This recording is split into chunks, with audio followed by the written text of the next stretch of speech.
एक टॉक दिवसे में आज एक नए टॉपिक को लेकर के आए हैं। Our spiritual wisdom in water conservation. हमारा जो स्पिरिचुअल सिस्टम था उसकी जो कोर वैल्यूज थी उसमें जलों का बहुत महत्व था। जल को जल ही नहीं, एक क्वालिटी नहीं माना गया था, जल को जीवन माना गया था। जल का जो है प्रसाद के रूप में माना गया था। और हमारे जितने भी गुरुकुल थे और जहाँ पर भी थी इसी की शिक्षा दी जाती थी। और इसका बहुत हमारा ऐतिहासिक महत्व है। जिस प्रकार से हमारे स्पिरिचुअल सिस्टम की जो वैल्यूज़ है, ये सेल्फ डिसिप्लिन है, सेल्फ रियलाइजेशन है, इसी तरीके से उसमें भी था कि गुरुकुल में हम लोग को जल गुरुकुल हमारे ज़्यादातर जो है नदियों के किनारे होते थे।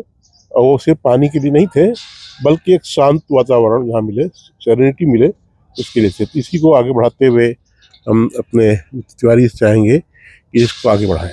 नमस्कार पांडे जी, आपके सभी दर्शकों और श्रोताओं को शुभ प्रभात।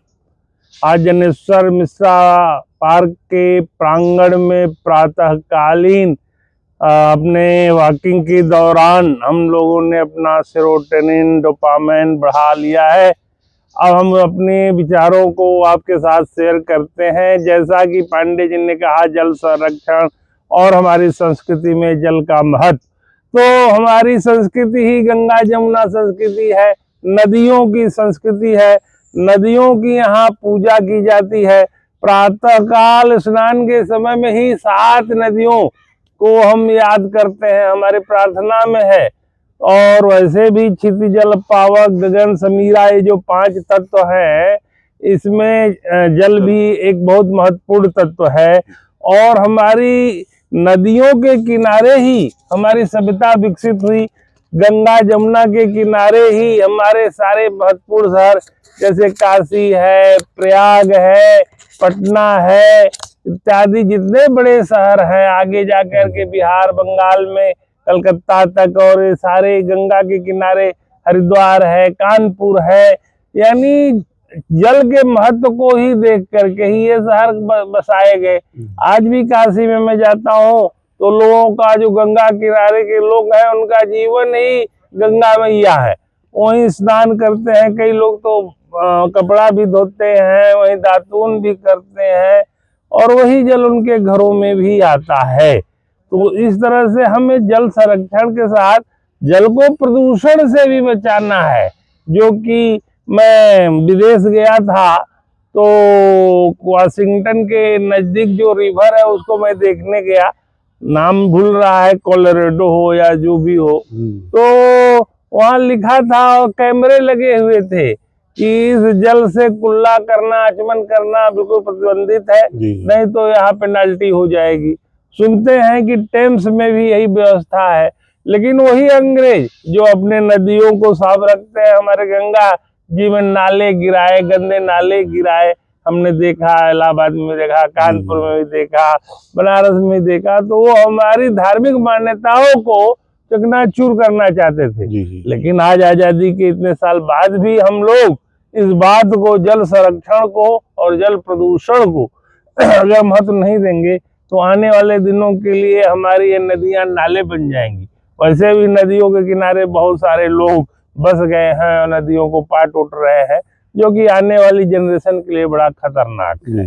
तो यही विचार है हमारे। मैं जोड़ते हुए बताऊं आपको, कुछ पौराणिक कथाएं हैं हमारे वेदों में भी है, पुराण में भी है, कि भगवान विष्णु स्वर्ग से गंगा नदी को पृथ्वी पर लाना चाहते थे और उसका बहुत समय से प्रयास कर रहे थे। लेकिन वो इतना भयावह रूप था गंगा का कि ये बताते हैं कि पृथ्वी पर आती तो पृथ्वी पूरी जो है प्रलय जाता, पृथ्वी नष्ट हो जाती। उन्होंने शंकर भगवान की तपस्या की, शंकर भगवान तैयार हुए। शंकर भगवान ने कहा कि उन्होंने अपनी चोटी के थ्रू जो है गंगा जी को उतारा। तो जलों का महत्व हमारे लिए पौराणिक ग्रंथों में भी है और इसमें और भी है। जब सागर का मंथन हुआ तो उसमें जल के लिए एक नवरत्न के रूप में जो पेड़ पाया गया, पारिजात का वृक्ष, स्वर्ग से उसको कहते हैं, जल देवता भी कहते हैं, स्वर्ग का वृक्ष है ये। और इसको लेकर के भगवान कृष्ण की जो 2 पत्नियां थीं, एक तो रुक्मणी, एक थी सत्यभामा। तो इन दोनों में लड़ाई भी छिड़ी कि जो है कौन इसको लगाएगा, क्योंकि दोनों ये पत्नियां इनकी इस वृक्ष को मांग रही थी, क्योंकि ये देव वृक्ष था और जल देवता भी था। तो इसमें भगवान कृष्ण ने इसको लगाया रुक्मणी के यहाँ, कि यहाँ इनको छाया मिलेगी, उनको छाया की जरूरत है, और फल इसके जो है। तो ये हमारा जो ये वृक्ष है, ये नदी संरक्षण में बहुत, पहले बताते हैं कि पारिजात के वृक्ष बहुत होते थे, और पारिजात का वृक्ष अभी भी आप देखेंगे इस पार्क में भी है, और कई पार्कों में देखा गया है इसको। लोहिया पार्क में तो बहुत बड़ा है, भी हम लोगों ने देखा था। तो ये वृक्ष होते थे, ये मिट्टी को बांध के रखते थे, नीचे से इनकी जड़ें गहरी जाती खींचते थे। तो ये जल संरक्षण में और मिट्टी कटान रोकने में बहुत बड़ा सहायक थे। धीरे धीरे ये हमारे वृक्ष गायब होते गए, हमारे नदियाँ गई। फिर हमारा जैसे जैसे अर्बनाइजेशन बढ़ा, अनट्रीटेड वाटर, सीवेज का वाटर सब जाने लगा और ये होने लगा। तो हम तो यही कहेंगे कि इसकी ज़रूरत है। हम तो कहेंगे कि रूरल एरियाज में सरकार इस पर कुछ काम करे।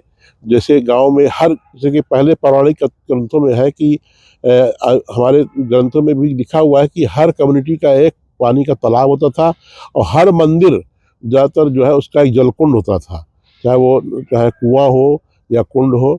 और उसका यही था कि वाटर लेवल बनाए, ग्राउंड वाटर डिप्रेशन को रोकने के लिए रेन वाटर हार्वेस्टिंग। उस समय भी हमारी जो वाटर की इंजीनियरिंग थी बहुत स्ट्रांग थी। और अब हम लोग रूफ टॉप पे आ गए हैं कि हम लोग जो है वाटर का रिचार्ज के लिए बनाएं, और उसको हम लोग सीधे ले जाएं, ग्राउंड वाटर बढ़ाएं।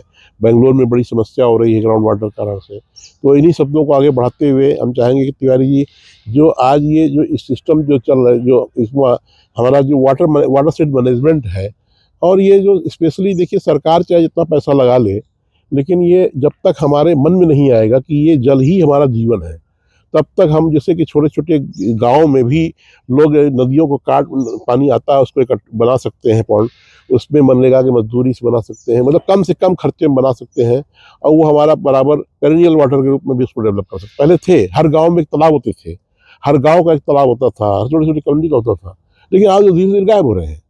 तो इसी को आगे बढ़ाते हैं कि और में क्या मॉडर्न टेक्निक हो सकती है अगर सब। पांडे जी ने वाटर रिचार्जिंग का बड़ा सुंदर कॉन्सेप्ट उठाया, और ये बताया कि प्राचीन काल से हर गांव में तालाब होते थे।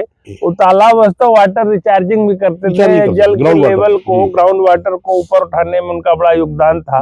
आज ग्राउंड वाटर लेवल कई कई क्षेत्रों में, मैं इधर रहा राजस्थान में, 400 फीट पे चला गया है। तो बड़ी भयानक स्थिति हो गई है। तो अगर हर गांव में एक तालाब मस्ट कर दिया जाए, ऐसे भी वो तालाबों को लोग पाते हैं, लेकिन गढ़ी टाइप पाते हैं। तो ये वाटर रिचार्जिंग के लिए तालाबों का भी संरक्षण होना चाहिए। और कुएं का जल हमारे गांव में, चूंकि हम लोग गंगा के किनारे वाले गांव है, तो 10 फीट तक था कुएं का पानी, आज वो काफी नीचे चला गया है। तो इसका मतलब है कि जो ग्राउंड वाटर लेवल है तो दिनों दिन कम होता जा रहा है। तो ये बड़ा खतरनाक संकेत है आने वाले दिनों में। तो इसके लिए हमें वृक्षों का भी संरक्षण करना चाहिए, क्योंकि वृक्ष ही ऑक्सीजन पैदा देते हैं और जल को भी खींचते हैं, आसमान से बारिश कराते हैं, तो वायुमंडल का भी संरक्षण हो जाता है। तो एक अवेयरनेस के तहत हम लोग ये चाहते हैं कि लोग गांव में तालाब हैं, कुएं हैं, उनका भी ध्यान रखें। नदियां तो प्रकृति ने दी है, उनका ध्यान देना ही चाहिए। हमें अपने को संपूर्ण ये जो वातावरण है, जो पर्यावरण है, इसकी सुरक्षा करनी चाहिए। इसीलिए एनवायरमेंट डे मनाया जाता है 5 जून को। और पूरे वर्ल्ड के लिए ये समस्या है, ये कोई भारत के लिए ही नहीं है, पूरे विश्व के लिए जो पीने वाला जल है, इसका एक समस्या बड़ा भयावह रूप बन गया है। और आज आप देखिए बोतलों में पानी बिक रहा है, जो कि दूध के बराबर कीमत में पानी बिक रहा है। वो भी शुद्ध है कि नहीं है, इसकी भी कोई गारंटी नहीं है। तो मेरा सबसे विनम्र निवेदन है कि जल संरक्षण की तरफ देखिए दोस्तों, सरकार बहुत काम कर रही है, जल हर घर नल योजना ला रही है, लेकिन ये इतना हाईवी इन्वेस्टमेंट है और ये बहुत प्रैक्टिकल कारगर नहीं हो रहा है। ये तो इसमें सजेशन, जैसे कि मैं एज ए फॉरेस्टर मैं बता रहा हूँ कि हम लोग जो है गांव में छोटी छोटी कम्युनिटी में हम लोग छोटे छोटे तालाब बनवाते थे, और जहाँ स्लोप के अकॉर्डिंग में कंटूर बंडिंग इसको बोलते थे, और उसमें किनारे जब लास्ट लाइन थी उसमें बांस के पौधे लगाते थे, फिर बीच में हम लोग घास लगवाते थे, ढेंचा घास हो गई, बरसीम हो गई, फिर नीम पीपल वगैरह लगवाते थे। तो उसका पर्पज़ ये था कि एक तो आपके जो ये आपने मेहनत किया गाँव वालों ने, तो वो बर्बाद हो जाएगा। क्योंकि बारिश में क्या होता था कि ये सब जो कच्चे जो डैम बनते हैं, छोटे छोटे कंट्रोल बंडिंग बनती, ये खत्म हो जाते थे, तो वो उस पर रुकावट आई। बांस ने मिट्टी को रोका और उसमें उनके जानवरों को, गाय के लिए चारा भी मिल गया और ये बहुत ही सफल पाया गया। तो मैं चाहूँगा कि सरकार तो कर रही है, लेकिन हमको बहुत ही शहर से नहीं, शहर से दूर गांव में बहुत ज़रूरत है, क्योंकि गांव में आजकल पानी की समस्या हो रही है। तो वहाँ पर छोटे छोटे तालाब बनवाए जाए और इस पर लोग ऐसे करें। तो इन्हीं शब्दों के साथ हम विदा लेते हैं और हम चाहते हैं कि अगर हमारा ये प्रयास अच्छा लगा आपको तो प्लीज़ हमें लाइक किया करिए, सब्सक्राइब किया करिए। जय हिंद। नमस्कार।